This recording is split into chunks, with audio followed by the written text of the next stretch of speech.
Sorry about that. Hit a button. Okay, so for number 1, what caused Chinese farmers to move from northern to southern China during the Tang and Song dynasties? Frequent flooding, shortages of wheat, attacks by Mongols, or improved transportation. And we've been learning a lot about this lately. It is attacks by the Mongols. Okay, so that is C. What product below goes in the empty space on the chart? So in northern China, it was cold and dry. They grew wheat and millet. In southern China, it was warm and wet. So what did they grow? This is a crop that is widely associated with China.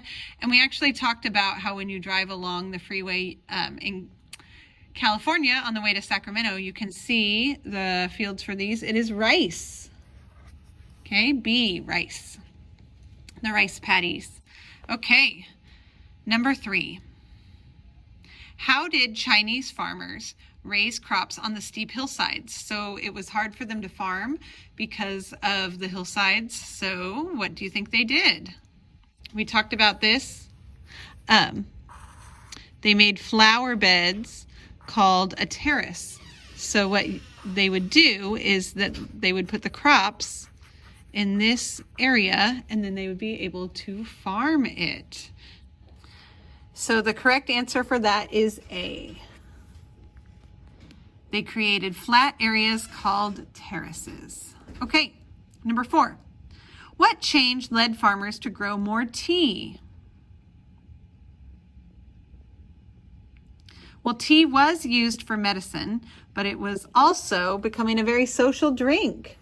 And of course, you know, the British loved their tea, and as tea was taken on the Silk Road to other countries and became very popular, it was much more in demand. Okay. Just a couple more here. What do the items listed below have in common? We have rice, silk, tea, jade, and porcelain. They were all sent far away for sale, so D, along the Silk Road. That was the trade route. For shipping goods, what advantage would a barge, which is, you know, like a ship, have over an ox cart?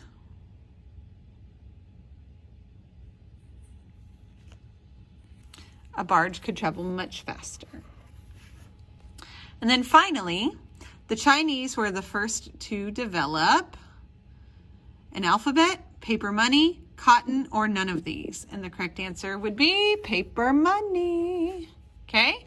The Egyptians created paper, but they did not use it as a currency for money. So if you want that A, pick 2 of these to expand on and write 2 sentences about. And good luck, and the test is on Friday. Okay, so I am going to go over the answers to our test, which is going to be on Friday. And so in order to get a C on the test, you just have to get all the answers right, the multiple choice answers.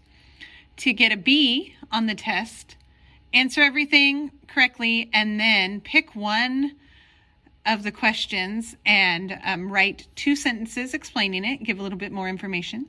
And to get an A, do that with 2 questions to where they have more explanation. So here we go. Whoops.